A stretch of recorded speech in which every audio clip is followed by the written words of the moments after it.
আজকের এই historical Chinese ড্রামাটি অন্য সব হিস্টোরিক্যাল ড্রামার থেকে ভিন্ন। কেন ভিন্ন বলছি? কারণ এই ড্রামায় একটা রাজ্য শাসন করত মহিলা। তবে এই বিষয়টি রাজ্যের কেউ জানতো না। সবাই জানতো সে একটা ছেলে, কারণ সে সবার সামনে ছেলে সেজে থাকতো।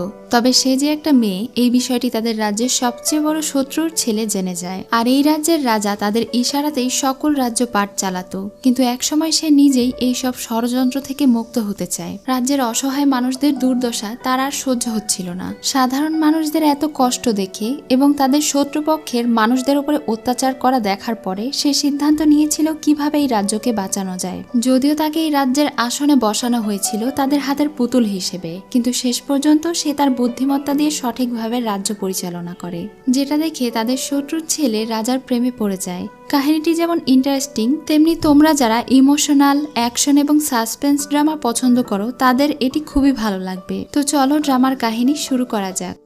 ড্রামার শুরুতেই আমরা একটা সুদর্শন ছেলেকে দেখি। সে ছিল এই রাজ্যের ডিরেক্টরেট সুপারভাইজিং ইউনাক। এটা হলো তার পদের নাম।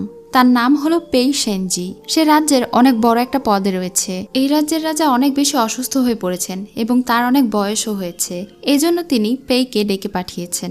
রাজা তাকে চিঠি পাঠিয়েছিল, এজন্য সে তার মিশন শেষ করে রাজার সঙ্গে দেখা করতে এসেছে। এটা হলো এই রাজ্যের রাজা ইম্পেরিয়র নিং। তিনি এত বেশি অসুস্থ ছিলেন যে শয্যাগত হয়ে গিয়েছিলেন। তিনি বলেন, আমি তোমারই অপেক্ষা করছিলাম। নিং দেখে রাজার জন্য যে ঔষধ নিয়ে আসা হয়েছে সেটা ঠান্ডা হয়ে গিয়েছে। এজন্য সে ওই সার্ভেন্টকে বকা দিয়ে ঔষধ গরম করে নিয়ে আসতে দিয়ে পাঠায়। এখানে সে রাজার কাছে জানতে পারে রাজা তাকে ডেকেছে কারণ রাজা তাকে বিশ্বাস করে। রাজা হয়তো আর বেশি দিন বাঁচবে না, এটা তিনি বুঝতে পেরেছেন। এজন্য তিনি এখন তার রাজ্যপাট, তার যতগুলো রাজকুমার আছে তাদের মধ্যে একজনকে দায়িত্ব দিয়ে যেতে চান। আর এই দায়িত্ব তিনি নিং এর হাত দিয়ে পালন করতে চান, কারণ রাজার মনে হয়েছে এই দায়িত্বটা নিং অনেক ভালোভাবে পালন করতে পারবে। এজন্য সে নিং এর সাহায্যে ডিক্রি লেখাতে শুরু করে। রাজা নিংকে যা যা বলছিল সেগুলো শুনে সে ওখানে থাকা লেখককে বলছিল, আর লেখক দলিল লিখছিলেন। রাজা তাকে এই রাজ্যের সবচেয়ে ক্ষমতাধর সিল দিয়ে দেয়, যেই সিল একমাত্র রাজার কাছে থাকে। সে এটা পেইকে দিয়ে বলে তিনি ক্রাউন প্রিন্স হিসেবে যাকে সিলেক্ট করছেন তাকে যেন এটা দেওয়া হয়। কিন্তু পেই লেখককে বলে রাজা ক্রাউন প্রিন্স হিসেবে যাকে সিলেক্ট করেছে সে রাজ্যের যোগ্য নয়, এজন্য তাকে ক্রাউন প্রিন্সের পদ থেকে বরখাস্ত করা হলো। এটা শুনে তো লেখক অনেক অবাক হয়ে যায়, কিন্তু সে রেগে তাকে এটাই লিখতে বলে। রাজাও কিছু বলতে পারছিল না, কারণ সে রাজাকে জব্দ করে রেখেছিল। তখন লেখক ভয়ে ভয়ে এটা লিখে ফেলে। রাজা তাকে জিজ্ঞাসা করে, তোমাকে আমি বিশ্বাস করলাম আর তুমি বিশ্বাসের এই প্রতিদান দিলে? তখন পেই রেগে তাকে বলে, আপনার মনে আছে 20 বছর আগে কি ঘটেছিল? তখন রাজা অনেক অবাক হয়ে তাকে জিজ্ঞাসা করে, তুমি আসলে কে? তখন পেই রাজার হাতে ধমনী ব্লক করে তাকে মেরে ফেলে। এখন আমরা 20 বছর আগের কাহিনী দেখতে পাই। রাজার আদেশে 20 বছর আগে জিয়া রাজ্যকে সম্পূর্ণরূপে ধ্বংস করা হয়েছিল এবং সেখানে থাকা প্রত্যেকটা মানুষকে মেরে ফেলা হয়েছিল। কিন্তু জিয়া রাজ্যের রানী তার নবজাতক শিশুকে নিয়ে প্রাসাদ থেকে পালাতে সক্ষম হয়। কিন্তু যখন সে অন্য রাজ্যের প্রাসাদে প্রবেশ করে দেখতে পায় সেই প্রাসাদেও একটা ছোট্ট বাচ্চা কান্না করছে। সে যখন ওখানে থেকে বেরিয়ে পালানোর চেষ্টা করে তখন প্রাসাদের লোকেরা তাকে তীরবিদ্ধ করে। সেনাপতি তাকে মেরেই ফেলবে, তখনই সেখানে ইউনাক চলে আসে। তাকে দেখে সেনাপতি অবাক হয়ে বলে, আপনি না আমাদের কাছে স্যারেন্ডার করেছেন, তাহলে এখন জিয়া রাজ্যের রানীকে বাঁচাচ্ছেন কেন? তখন সে বলে, আমি যে তাকে সাহায্য করেছি এটা কেউ কি দেখেছে?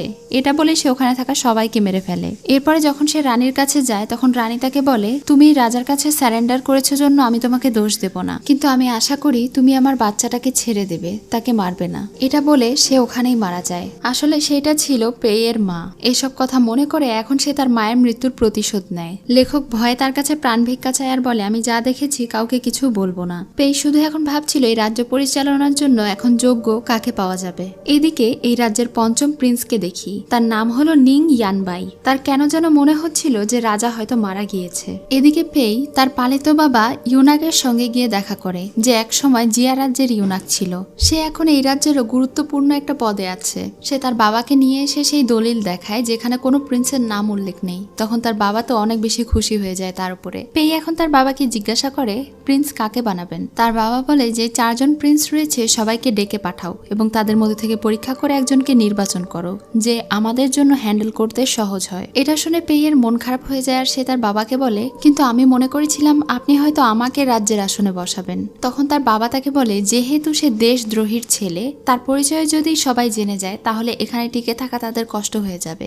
একই সাথে সে এই রাজ্যের ইউনাক, তাই সে তার পদের জন্যও রাজ্যের আসনে বসতে পারবে না। এটা শুনে সে বলে, কেন যেন আমার খারাপ লাগছে এটা শুনে। তখন তার বাবা বলে, তুমি যে নিজে হাতে তোমার মায়ের শত্রুকে মেরেছো, তোমার বাবা মায়ের খুনিকে মেরেছো, এটা ভেবে খুশি হও। তখন সে একটু হাসে আর বলে, হ্যাঁ, এটা শুনে একটু ভালো লাগছে। এখানে বলে রাখি, তারা দুজন এখন সম্পর্কে বাবা ছেড়ে হলেও তারা কেউই একে অন্যকে বিশ্বাস করে না। এমনকি তারা একে অপরকে মনে মনে ঘৃণা করে। তারা দুজন শুধুমাত্র একে অন্যকে ব্যবহার করে। তাদের মধ্যে ভালোবাসা বা বিশ্বাসের কোনো বন্ধন নেই। এদিকে আমরা আন্টি লিকে দেখি। সে হলো এই প্রাসাদের একজন দাসী, কিন্তু তিনি ছোট থেকে পঞ্চম প্রিন্সকে বড় করেছেন, মায়ের দায়িত্ব পালন করেছেন। এজন্য পঞ্চম প্রিন্স তাকে আন্টি বলে আর তাকে মায়ের মতোই অনেক সম্মান এবং শ্রদ্ধা করে। সে তার আন্টিকে জানায়, আসার সময় সে প্রাসাদে চারিদিকে অনেক ভালোভাবে গার্ড দিতে দেখেছে। তার মনে হচ্ছে রাজা হয়তো মারা গিয়েছে। এটা শুনে তার আন্টি ভয় পেয়ে বলে, এই বিষয়ে কাউকে জানানো হয়নি তো? সে বলে না। তখন তার আন্টি বলে, আমি 20 বছর থেকে এটা লুকিয়ে আসছি যে তুমি একটা মেয়ে। প্রাসাদের সবাই জানে যে তুমি একটা ছেলে। এখন সুযোগ এসেছে আমাদের পালানোর। চলো আমরা দুজন যত দ্রুত সম্ভব এখানে থেকে পালিয়ে যাব। তাহলে এরপর তোমার পরিচয় আর লুকাতে হবে না এবং কেউ তোমার ব্যাপারে জানতেও পারবে না। এসব কথা বলতে বলতে আন্টি অসুস্থ হয়ে যায়। তখনই প্রাসাদ থেকে কিছু গার্ড এসে পঞ্চম রাজকুমারকে ধরে নিয়ে চলে যায়। এটা দেখে আন্টি জ্ঞান হারায়। তাকে রাজ্যের কনফারেন্স হলে নিয়ে যাওয়া হয়, যেখানে রাজ্যের আরো 3 জন রাজপুত্র এবং পেই উপস্থিত ছিল। সে তাদের সবাইকে রাজার দলিলের ব্যাপারে জানায় এবং সেই সিল দেখিয়ে বলে সে এখন তাদের 4 জনের মধ্যে সব থেকে যোগ্য এবং বুদ্ধিমানকে বাছাই করবে। এটা শুনে তারা তার বিরোধিতা করে আর বলে, তোমার কিভাবে সাহস হলো একজন প্রিন্সকে নির্বাচন করার, আর বাবা তোমাকে কেনই বা এই দায়িত্ব দেবেন? তখন সে বলে, ঠিক আছে, তাহলে এই সিল আমি 3rd প্রিন্সকে দিচ্ছি, তোমরাই নির্বাচন করো কে রাজা হবে। এটা বলে যখন সে তার সিটে গিয়ে বসে তখন তাদের ভাইদের মধ্যে লড়াই শুরু হয়ে যায়। এটা দেখে পঞ্চম প্রিন্স তাদেরকে বলে, কেননা আমরা লড়াই না করে নিজেদের মধ্যে ডিসকাস করে নেই যে কাকে রাজা বানানো যায়, আমরা তাকেই নির্বাচন করব।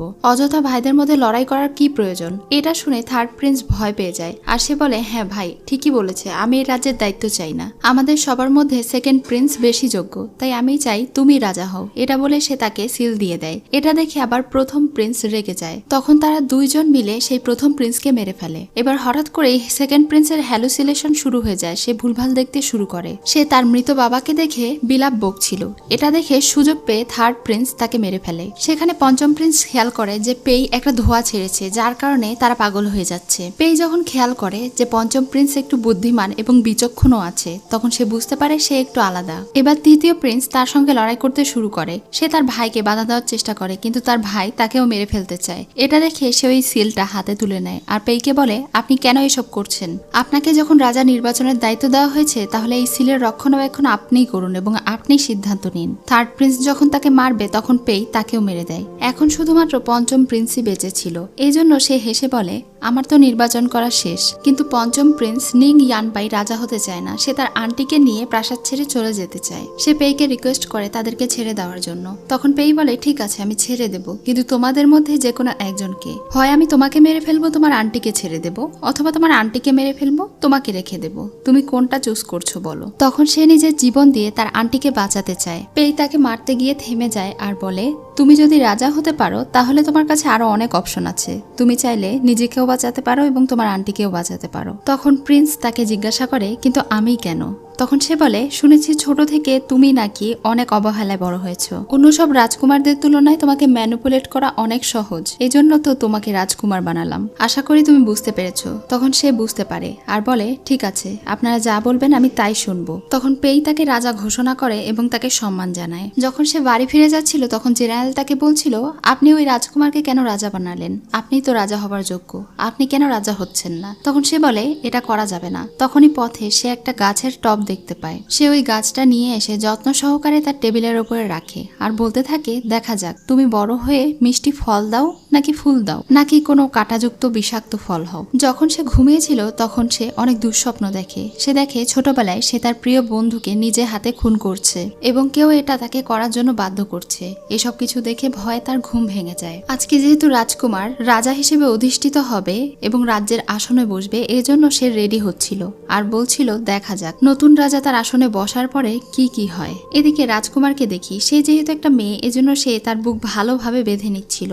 সেখানে একজন প্রহরী তাকে পোশাক পরতে সাহায্য করতে চাইলে সে বারণ করে দেয়। এরপরে সে রাজা হিসেবে সুন্দর ড্রেস পরে প্রস্তুত হয়। পেই তাকে সঙ্গে করে রাজসভায় নিয়ে যায় এবং তাকে রাজ্যের আসনে বসায়। এরপরে রাজার লেখা ঘোষণাপত্রে লেখা সবকিছু সে তাদেরকে পড়ে শোনায়। তারা সবাই রাজাকে একসেপ্ট করে। এবার মাস্টার ঝুও অর্থাৎ পেইয়ের বাবার আসন রাজার পাশে বসানো হয়, যেন তিনি রাজাকে পরামর্শ দিতে পারেন। রাজ্যের সবাই জানতো যে মাস্টার ঝুও কতটা খারাপ একজন মানুষ। তিনি যখন ইচ্ছা যাকে ইচ্ছা মেরে ফেলেন। তাকে রাজ্যের এত গুরুত্বপূর্ণ একটা আসনে বসানোর কারণে তারা সবাই অনেক ঘাবড়ে যায় আর দ্বিমত পোষণ করে। কিন্তু তারা তো জানতো না যে এই রাজ্যের রাজা এখন তাদের হাতের পুতুল। রাজা তাদের সবাইকে বলে মাস্টার ঝুওকে অভিবাদন জানাতে। তারা সবাই রাজার হুকুমে মাস্টার ঝুওকে অভিবাদন জানায়।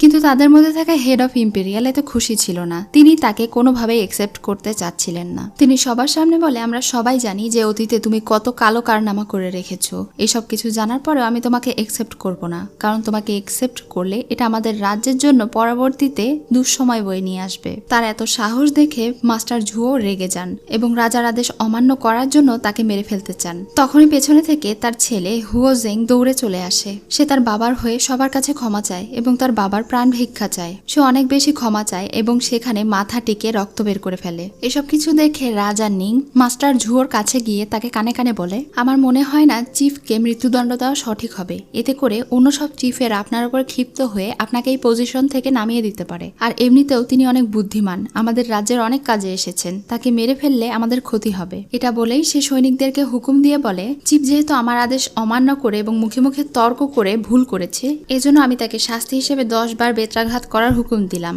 এবং আমাদের রাজ্য পরিচালনায় যেহেতু তার অনেক অবদান আছে এজন্য তাকে আমি প্রাণে ছেড়ে দিলাম। কিন্তু আজ থেকে তাকে বহিষ্কার করা হলো এবং রিটায়ারমেন্টে দেওয়া হলো। এটা শোনার পরে হুয়োজেং স্বস্তি পায় আর রাজাকে অনেক ধন্যবাদ জানায়। এরপরে হেড অফ চিফ মিনিস্টার সেখানে থেকে চলে যান। আজকে রাজ দরবারে হওয়া ঘটনাটির কারণে মাস্টার হুয়ো রেগে গিয়েছিলেন। বাইরে এসে তিনি পেইকে হুকুম করেন হুয়োজেং এর বাবা অর্থাৎ যাকে রাজা রিটায়ারমেন্ট দিল তাকে যেন সে মেরে ফেলে। এসব কথা শেষে তারা দুজন রাজার সঙ্গে গিয়ে দেখা করে। মাস্টার হুয়ো এখানে তাকে আঘাত করে আর তার গলা চেপে ধরে তাকে সঠিকভাবে বুঝিয়ে দেয় যে সে আসলে তাদের কাছে কতটুকু মূল্যবান। তিনি তাকে ভালোভাবে বোঝান যে তুমি যখন ইচ্ছা যা ইচ্ছা করতে পারো না, আমি এখন থেকে যা হুকুম করব তোমাকে তাই করতে হবে। মনে রেখো তুমি রাজা হয়েছে জন্য তোমাকে মারতে আমার 1 মিনিটও লাগবে না, এটা বুঝে নাও। তখন নিং বলে, হ্যাঁ আমি বুঝতে পেরেছি, আমি আপনার সব কথা শুনবো। তখন মাস্টার তাকে ছেড়ে দেন আর পেইকে বলেন যেহেতু তুমি তাকে নিয়ে এসেছো তাকে সঠিকভাবে ট্রেনিং দাও। এটা বলে সে ওখানে থেকে চলে যায়। তখন পেই তার গলায় থাকা রক্ত মুছে দেয় আর তাকে বলে, বাঘের গর্তে ঢোকার পরে বেশি লাফালাফি করতে হয় না।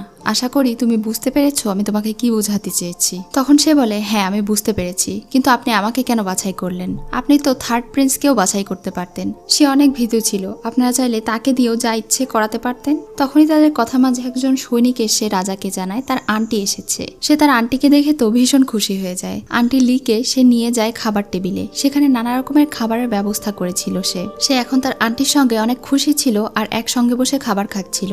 এই সব কিছু দেখে পেইয়ের ছোটবেলার কথা মনে পড়ে যায়, যখন মাস্টার হুয়ো ছোটকালে তাকে অনেক মারধর করত। 10 বছর আগে থেকেই মাস্টার তাকে শিখিয়েছে কিভাবে সে কাউকে বিশ্বাস করবে না আর তাকে মনে রাখতে হবে যে তাদের জিয়া রাজ্য ধ্বংস করার জন্য তাকে প্রতিশোধ নিতে হবে। এখন পেই সেখানে থেকে চলে যায়। পেই চলে যাওয়ার পরে তারা দুজন বসে গল্প করতে শুরু করে। আন্টি তাকে বলে, আমার ভুলের জন্য তুমি এখানে ফেসে গেছো, কিন্তু আমি অনেক আগে থেকেই আমাদের দুজনের জন্য একটা বাড়ি ঠিক করে রেখেছি। আমরা দূরে কোথাও পালিয়ে গিয়ে সেখানে থাকবো, কেউ জানতে পারবে না। তুমি শুধু ব্যবস্থা করো আমরা দুজন যেন এই প্রাসাদ থেকে পালাতে পারি। এইসব প্ল্যান শেষ করে রাতে যখন তারা শোবার ঘরে আসে তখন দেখতে পায় মিস্টার পেই রাজার জন্য শোবার এবং গোসল করার ব্যবস্থা করেছে। সে তার আন্টিকে বলে আন্টির রুমে যেতে, কিন্তু রাজা তার আন্টিকে নিজের সঙ্গেই রাখতে চায়। এটা দেখে তার একটু সন্দেহ হয় আর সে নিং এর কাছে গিয়ে বলে, কেন তুমি কি আমার কাছে থেকে কিছু লুকোচ্ছ নাকি? এটা বলে সে তার দিকে হাত বাড়ালে আন্টি ভয় পেয়ে যায় আর বলে, না এমন কিছুই নয়। তখন সে তার আন্টিকে বলে তার ঘরে চলে যেতে। আন্টি চলে যাওয়ার পরে পেই এখন তার পোশাক খুলে দিচ্ছিল তাকে গোসল করানোর জন্য, কিন্তু পেই তো জানতো না যে আসলে রাজা একটা মেয়ে মানুষ আর সেও এই বিষয়টা তার কাছে লুকোতে চাইছিল। তাই কি করবে ভেবে না পেয়ে এবার সে তার বুদ্ধি খাটায়। পেই যখন তার পোশাক খুলে দিচ্ছিল তখন সে তার অনেক কাছাকাছি যায় আর তাকে সিডিউস করে বলতে শুরু করে, আমি জানি আপনি আমাকে পছন্দ করেন, আমিও আপনাকে অনেক পছন্দ করি। আপনি চাইলে আজকের রাতটা আপনি আমার সঙ্গে থেকে যেতে পারেন। এসব কিছু বলে সে তাকে সিডিউস করতে শুরু করে। তখন পেই অনেক ইতস্তত বোধ করে আর বলে, ঠিক আছে তাহলে রাতে আপনি আপনার আর আন্টিকে নিজের সঙ্গে রাখুন, এটা বলে ওখানে থেকে চলে যায়। রাজা তখন হাফ ছেড়ে বাঁচে। এদিকে পেই যখন রাতে ঘুমিয়েছিল তখন তার বারবার রাজার করা সেই সব ঘটনার ব্যাপারেই মনে পড়ছিল। সে একদম ঘুমোতে পারছিল না। সে অনেক গভীর রাত পর্যন্ত জেগেছিল আর ঘুম থেকে উঠে ভাবছিল, আমি এসব কেন ভাবছি, আমি কি গে হয়ে গেলাম নাকি। তখনই সে সৈনিকদের চেঁচামেচি শুনতে পায়। এদিকে রাজার উপরে কিছু লোকেরা অ্যাটাক করে দিয়েছিল, সে তাদের সঙ্গে লড়াই করছিল। তখনই পেই আসলে সে পেইকে জিজ্ঞাসা করে, তুমি কি আমাকে মারার জন্য লোক পাঠিয়েছ? তখন পেই তাকে আঘাত থেকে বাঁচায় আর জিজ্ঞাসা করে, তুমি কি ঠিক আছো? সে বলে, না আমি ঠিক নেই। তখন পেই বলে, আশেপাশে কোথাও লুকিয়ে পড়ো। সে তার আন্টিকে নিয়ে লুকিয়ে পড়ে আর পেই তাদের সবার সঙ্গে লড়াই করে মেরে ফেলে। এরপরে সে তার দিকে হাত বাড়িয়ে দেয় আর তার হাত ধরে উঠে আসতে বলে। যখন সে তার হাত টাচ করে তখন তাদের দুজনেরই কেমন যেন একটা অনুভূতি হয়। তখন মাস্টার ঝুও সেখানে আসে আর রাজাকে বলে, আপনার প্রাণ বিপদে আছে, আমরা সময় মতো না আসলে হয়তো আজকে আপনি মারা যেতেন। ওরা কারা ছিল এটা জানার জন্য দ্রুত একটা ইনভেস্টিগেশন জারি করুন। তখন রাজা ভয় পেয়ে তার কথা মান্য করে। পরদিন সকালে সেই খুন খারাপির সমস্ত রক্ত ধুয়ে মুছে পরিষ্কার করা হয়। রাজা এবং আন্টির কেমন যেন অদ্ভুত লাগছিল, কারণ আজকে প্রাসাদটা একদম খালি খালি আর শান্ত মনে হচ্ছিল। আন্টি বলে, গতকালকের ঘটনার জন্য এমনটা হয়েছে। তখনই একটা লোক এসে রাজার সামনে অনেক কান্না করতে শুরু করে আর বলে, দয়া করে আমাকে মারবেন না। তখন রাজা জানতে চায় কি হয়েছে। তার কাছে থেকে শুনে যখন সে উপরে ছাদে যায় তখন দেখতে পায় মাস্টার ঝুও একে একে সব মানুষদেরকে হত্যা করে ফেলছে। সে বুঝতে পারে গতকালকের অর্ডারের কারণে মাস্টার ঝুও আজকে এই সুযোগটা পেয়েছে। সে রাজ্যের অনেক গুরুত্বপূর্ণ ব্যক্তিদেরকে নির্মমভাবে হত্যা করছিল। নিং তার চোখ চেপে ধরে আর বলে, এসব কিছু আপনার দেখা উচিত নয়। তখন সে রেগে নিজের রুমে চলে যায় আর একটা লিস্টে দেখতে পায় কাদেরকে মারা হচ্ছে। তারা সবাই এই রাজ্যের গুরুত্বপূর্ণ লোক। পেই বলে, তারা গতকালকে আপনাকে মারার চেষ্টা করেছিল, এজন্য তাকে মেরে ফেলা হচ্ছে। তখন সে বলে, তুমি মিথ্যে বলছো, আমি সবকিছু বুঝতে পেরেছি। মাস্টার তাদেরকে ফাঁসিয়ে এভাবে হত্যা করছে, কিন্তু তারা তো মৃত্যু ডিজার্ভ করে না, কেন তাদেরকে মারা হচ্ছে? যখন এই দেশে বন্যা হয়েছিল তখন তাদেরই একজন মানুষদের পাশে নিঃস্বার্থভাবে দাঁড়িয়েছিল। তাদের মধ্যে অনেকে মানুষদের অনেক ভালো করেছে, অনেক উপকার করেছে, এই দেশকে রক্ষা করে আসছে, তাহলে কেন তাদেরকে মেরে ফেলা হলো? পেই বলে, এগুলো পলিটিক্যাল ব্যাপার, কিছু পেতে হলে কিছু হারাতে হবে, আস্তে আস্তে আপনি এসব কিছুতে অভ্যস্ত হয়ে যাবেন। তখন সে প্রচন্ড রেগে যায় আর সেখানে থেকে চলে যায় আর বলতে থাকে, এই সব কিছু আমারই দোষ। সে চলে যাওয়ার পরে পেই আস্তে আস্তে বলে, এসব যখন আপনার পছন্দই না তখন আপনি নিজে থেকে কেন কোনো কিছু ঠিক করছেন না, কেন এই রাজ্যটাকে শুধরে দিচ্ছেন না? মানে পেইও তার বাবার এইসব কাজে অতিষ্ঠ ছিল। সেও চাইছিল যেন মৃত্যুর এসব নির্মম খেলা বন্ধ হয়। সেদিন রাতে যখন সে রাজার সঙ্গে দেখা করতে যায় তখন আন্টি তাকে বাধা দিয়ে বলে, রাজা সকাল থেকে কিচ্ছু খায়নি, সে অনেক বেশি দুঃখী, শুধু কান্নাকাটি করছে। ছোটবেলা থেকেই তার একটা অসুখ আছে, যদি সে খেতে না পারে তাহলে সে শুধু বমি করতে থাকে। সে অনেকবার বমি করেছে, আমি তার জন্য খাবারও নিয়ে গিয়েছি। তাকে এই রাজ্যের একটা দোকান আছে যে দোকানের কেক সে অনেক পছন্দ করে, দয়া করে সেই দোকান থেকে কিছু কেক নিয়ে এসে দিন, সেটা খেয়ে সে হয়তো একটু আরাম পাবে। এটা শুনে পেই সেই দোকানে চলে যায় কেক কেনার জন্য। পরদিন সকালে সে যখন রাজার সঙ্গে দেখা করার জন্য ফিরে আসে তখন দেখতে পায় রাজা তার রুমে নেই। প্রহরীদেরকে ডেকে সে জানতে পারে রাজা এবং তার আন্টি নিখোঁজ, তাদেরকে প্রাসাদের কোথাও খুঁজে পাওয়া যাচ্ছে না। এর মানে তারা দুজন সেই দিন রাতেই পালিয়েছে। এখানে আজকের এপিসোড শেষ হয়ে যায়। সো ভিউয়ার্স, আজকের এপিসোড তোমাদের ভালো লেগে থাকলে অবশ্যই কমেন্টে জানিও। নেক্সট পার্ট দ্রুতই নিয়ে আসবো। ততক্ষণ সবাই ভালো থেকো আর আমার চ্যানেলে সাবস্ক্রাইব করে রেখো।